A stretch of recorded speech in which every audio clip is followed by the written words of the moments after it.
So welcome everyone.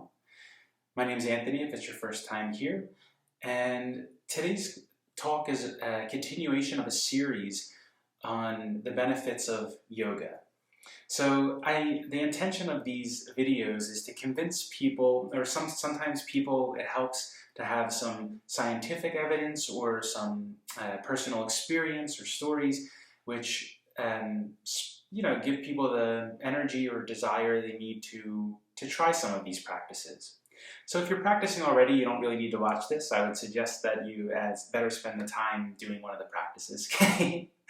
But if you're not practicing yet and are interested in trying, then today we're going to talk about the benefits of yoga for lung function. So one of the first things is the nasal breathing. Right, in yoga, we always breathe through the nose. There's some exceptions to this, of course. Sometimes we breathe through the mouth. Of course, if your nose is completely blocked, you have to breathe through your mouth, right? And so nasal breathing, some of the benefits of nasal breathing are that even in your daily life, and when you're practicing, we use long, smooth breaths, right? Maybe an exaggerated long breath compared to what you could do in your daily life. But it actually does slow down that much with practice, a lot, so you have very long, smooth breaths normally. But throughout your day, it's very beneficial to breathe through your nose, because one thing is it moistens the air, right? If you notice, if you breathe through your mouth a lot, you feel like your throat is dry, right? So it moistens the air when it comes through your nose. It also warms the air. When you breathe through your mouth, again, you feel coolness in the back of your throat because there's nothing to warm the air before it goes down into your lungs. If you breathe through your nose, it warms the air and moistens it before you do. Also, we have nose hair, if you haven't noticed, so it filters the air as well. We have some of that in our throat, right? We have our tonsils, right? Not everybody does though. But the tonsils, we can't clean them out, right? So the nose, it collects and filters the air, and then we can clean that out, right? Using some of the practices, or there's something called neti pot, if you ever heard of it. You could rinse, you pour water through your nose, comes out the other end. So the second thing about breathing through the nose is that it naturally slows your breathing rate, right? So you can't breathe in as quickly through your nose as you can through your mouth, right? You can get a lot more air in quickly in your mouth. So it automatically makes you breathe more slowly. And if you're not used to breathing through your nose, it makes you more conscious and aware too, because you have to focus on that throughout the day to try to implement it. The other thing is when your breathing rate slows down, it calms your mind naturally, right? You never see someone angry and irate screaming and breathing very slow, calm, deep breaths, right? And vice versa. You never see someone very calm, relaxed, huffing and puffing and breathing real fast and agitated, right? No, because they don't go together. So naturally, when your breath is calm and long and soft and smooth, think about when someone's sleeping, right? When someone's sleeping, it's like as soon as you can tell when someone falls asleep, right? If you sleep with anyone else in the bed, then you can tell when someone falls asleep because their breath changes. It changes from however it was to, right? That's how you can tell when they fall asleep.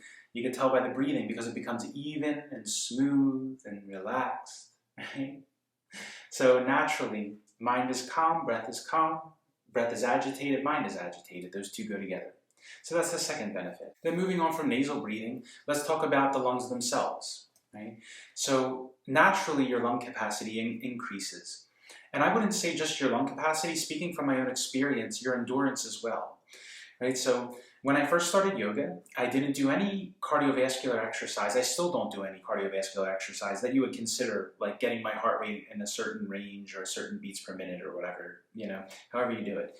However, I don't try to get my heart rate up. I don't try to do any of that stuff. But when I have to do things where my heart rate gets up, my heart is fine. My lung capacity is fine. And I'm surprised actually at how much I can do, how far I can go, and how I don't get out of breath. And this is something I just spontaneously noticed because I was doing pranayama every day, right? For long periods of time, like 10, 20 minutes sessions, but every day, right? And while you're practicing, you're doing pranayama, you're breathing full breath. Your lung capacity will naturally increase, your endurance will naturally increase. It takes time, of course, everything does. But you might notice this automatically. I noticed this in my practice and I've seen it in other people as well. That's why the breathing is so important. That's one thing. It's better to do the breathing well and not the posture so well than vice versa, because then you're getting no benefit if it's just the posture and the posture is not done well. But if you're doing the breathing, and at least you're getting the benefits of the breathing, which is energetic, mental, calming, physiological. There's so much chemical changes, right? So many things are going on that prioritize your breath.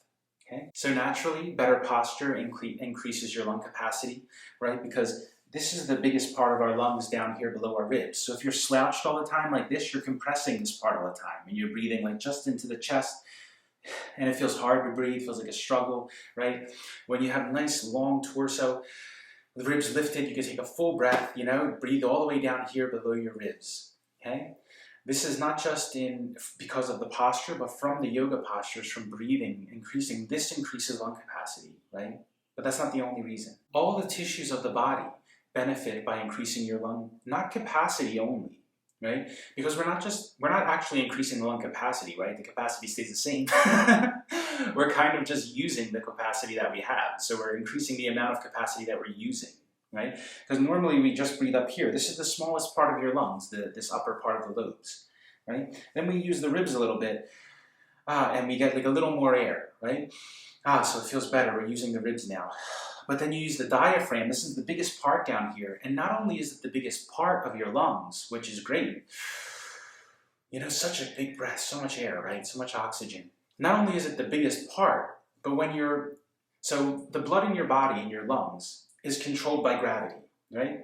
So the blood is when I'm sitting upright, when I'm lying down, it changes. The blood is against the back of my lungs. But when I'm standing, I'm sitting upright, the blood is down in my lower lobes of my lungs. There's some blood up here, but it's controlled by gravity, so the most is down in the bottom. Now, when there's an exchange of oxygen and carbon dioxide, right? When you breathe in the dirty, let's call it dirty blood. The carbon dioxide blood, saturated blood, the blood with all the carbon dioxide, all the waste, comes into your lungs, and there's an exchange. So you inhale, and you breathe in, and this is very general just to give you an idea so you understand. But you breathe in, the oxygen, fresh, clean air comes in, right? It's absorbed into the blood, and the CO2 comes out into the exhaled air, the air that we exhale, and then you exhale the CO2, right? The carbon dioxide, okay? So for this to happen properly, you need a good balance between the amount of oxygen that comes in and the amount of blood that's coming in, so it can exchange, right, equally. What you want to do is you want to ideally have enough blood into there, breathing down into the lower part of the abdomen, so that there's also enough oxygen coming in, enough air coming in, so that your blood can absorb enough fresh oxygen for your tissues, right, to support your body, but at the same time, enough space left for there to be an even exchange so the carbon dioxide can come out. And then you can exhale all the toxins, okay? So if you breathe down to your lower lungs, there's more blood down there, so it's going to be better oxygen exchange. There's going to be more blood, more space available to absorb oxygen. And the other thing I want to share with you is that I used to smoke. I was a smoker, and a lot. I don't know, 1 to 2 packs a day or something like that. Sometimes 2, sometimes 1, whatever. And I smoked for a long time, like 10 years. And this helped me tremendously. And one of the reasons it helped me actually is because even if you keep smoking, right? I'm not even telling you to stop smoking.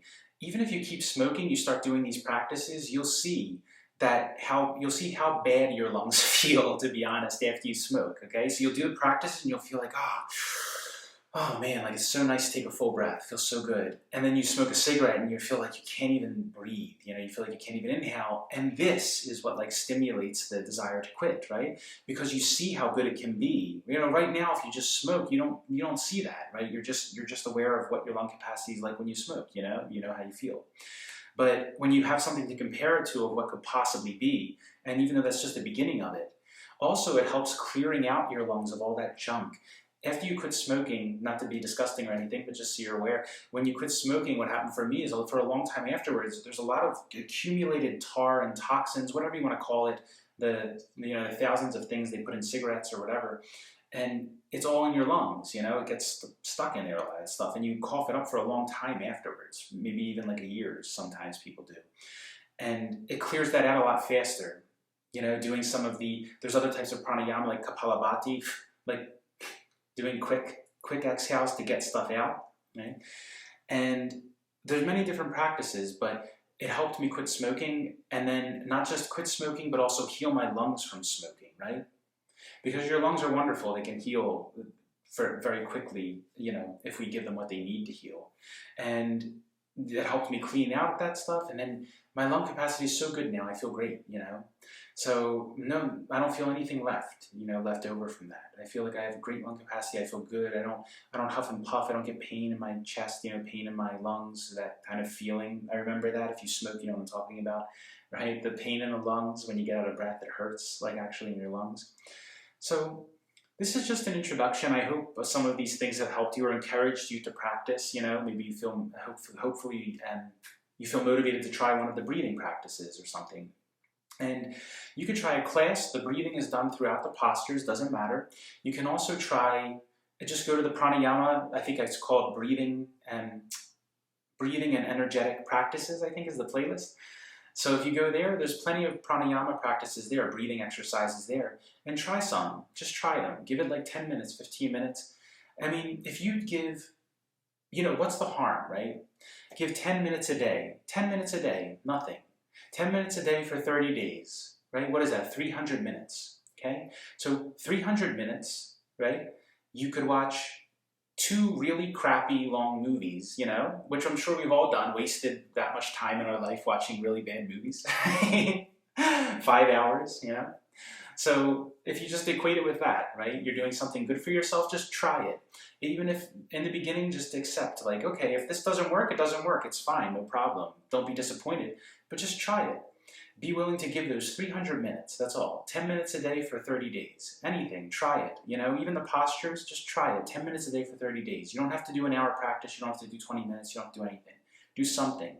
The same time, 10 minutes a day, every day for 30 days. And if you don't see any benefit, keep track, see. Because if you don't see any benefit, then don't do it. Find something else. Find something that works for you. But if you see benefit, that you need to prove it to yourself. You need to try it and give it a chance. And once you consistently practice every day for that long, then you see the progress, you see it, and then you're like, wow, if I give 10 minutes to this and this is the benefit I get, I mean, what if I give an hour every day? What if I give a half an hour every day? Whatever you can, doesn't matter. But it will encourage you through your own experience, because that's what matters, right? It doesn't matter if I talk till I'm blue in the face telling you scientific evidence and this study says this study says that, blah, blah, blah, blah, blah. It doesn't matter who does it, Harvard, anybody. It's just words. It's in the end, it's just words. It's just me telling you something that somebody else studied or somebody else saw, through some controlled study. But it doesn't, or my experience, maybe that means a little more, but even that, it's not experiential. So do it in your own experience and see. If it doesn't work, all you lost is, 2 bad movies worth of time. If it does work, then you'll be encouraged to practice and do something beautiful and beneficial for yourself that will improve your quality of life. Okay? So thanks for joining me today, and see you next time.